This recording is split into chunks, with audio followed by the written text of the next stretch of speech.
Illana Burk, CEO of Your Life's Workshop, coach to entrepreneurs and solopreneurs across dozens of industries, and host of Good Business.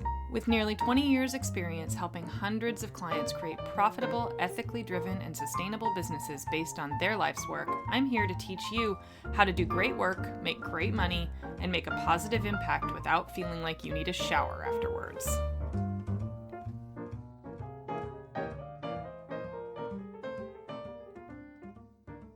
Hi everybody, today's episode is all about not you. It's about the people who affect and will be affected by your business and why they are critical to your success. See, while you're over there building your big, beautiful, magical dream, the people in your life will still be out there just chilling, living their lives, setting their own goals, meeting their own needs, and relying on you to be, well, you.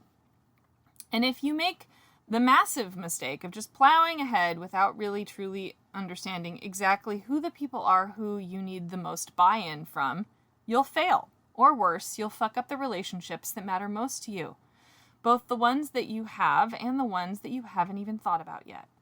So in this episode, I'm going to walk you through how to think about establishing your stakeholders and the steps that you need to take to do so, and how to make decisions based on who they are without compromising those big fat dreams we were talking about. It's going to be more fun than it sounds, I promise. So first, let's do this, okay? Today, the first thing I want you to do is make a list of everyone you can think of who might be affected by the biggest version of your work that you can think of. The first step is to think about a rough picture of your biggest vision. Are you a traveler? Do you lead the masses, work one-on-one with a few people? Try to get at least a rough picture of where you see yourself when everything works out perfectly and you end up with the business of your dreams. The second step in figuring all this out is to start with the easy people in your life, the tightest circle, right? Your spouse, your friends, your kids. Next, think about that big vision and work backwards. Who will you need to help you get there, and who will support you along the way once you do get there? So this can be mentors, this could be coaches, this could be an accountant, this could be a bookkeeper, this could be marketing help. Basically, figure out what you're going to need to get to that thing. Your stakeholders include both those who are in your life now and those who will be affected by and impacted by your business in the future. Okay. Next, we're going to talk about how to think through your priorities based on who matters in your life. Knowing this will help you set agendas, establish strategy, and not fuck up your life while you're chasing your big business dreams. Okay? Sound good? Yes? Here's what I mean. If your spouse and your kids are the people who matter most to you, and planning for a new product launch or something, and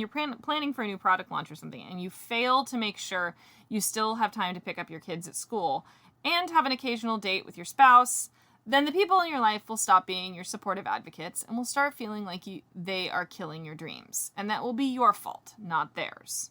See, entrepreneurs are kind of notoriously selfish people. We get really single-minded, we get really driven, and basically everyone in our entrepreneurial circles validates this and tells us that we should care only about this because our business needs every ounce of blood, sweat, and tears. And it's fucking false, you guys. You can totally build a business and not have your marriage fall apart and not have your kids hate and resent you. It is possible. I'm living proof, okay? It's possible.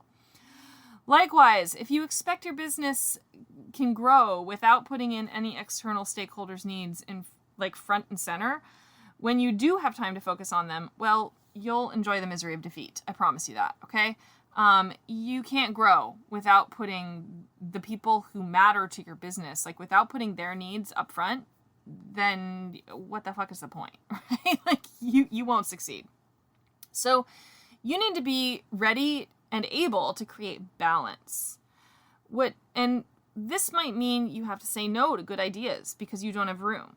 Or it might mean that you occasionally have to ask for help from your internal people to help your external ones.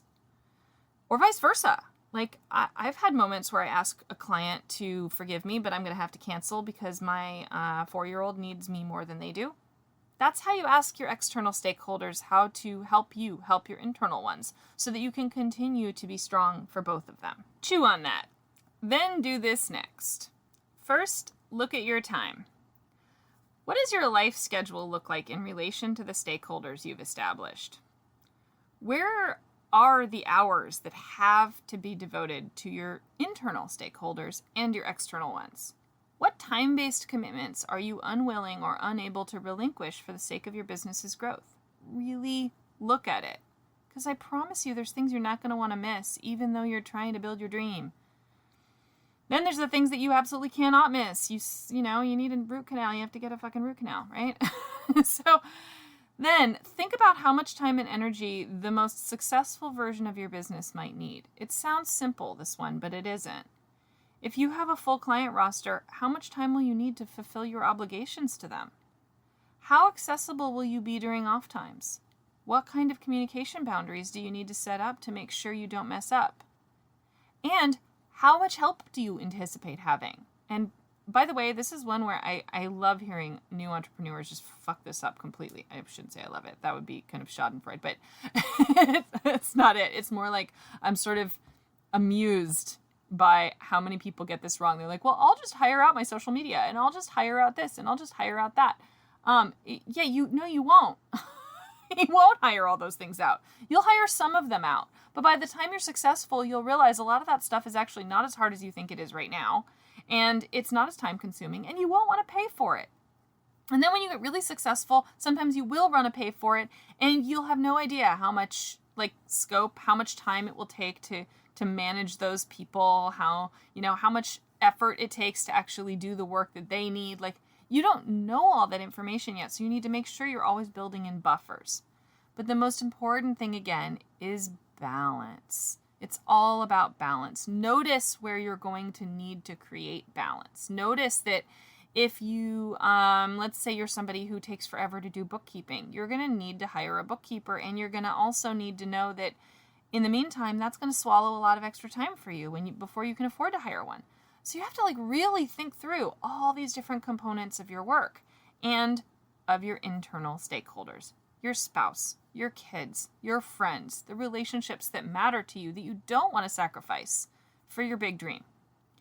Or you need to at least be ready to say to them, hey, for the next year, I'm going to be a shitty friend. And I'm hoping you can be okay with that because I really need your support. And this is how you can support me in that. You can be forgiving when I don't make it to dinner parties. You cannot ask me to do some of the things that I used to do. You can help me by supporting me when I want to hire a housekeeper because I can't do the stuff around the house that I used to be able to do. That's how you verbalize and vocalize your preferences and your desires. You can do this, okay? And in our next episode, we're going to talk about the next steps of how to actually market effectively with all of this in mind. Thanks for joining me, everybody. We'll see you all next time. Bye. Thanks so much for hanging out with me today. For more information, visit thegoodbusiness.co or yourlifesworkshop.com.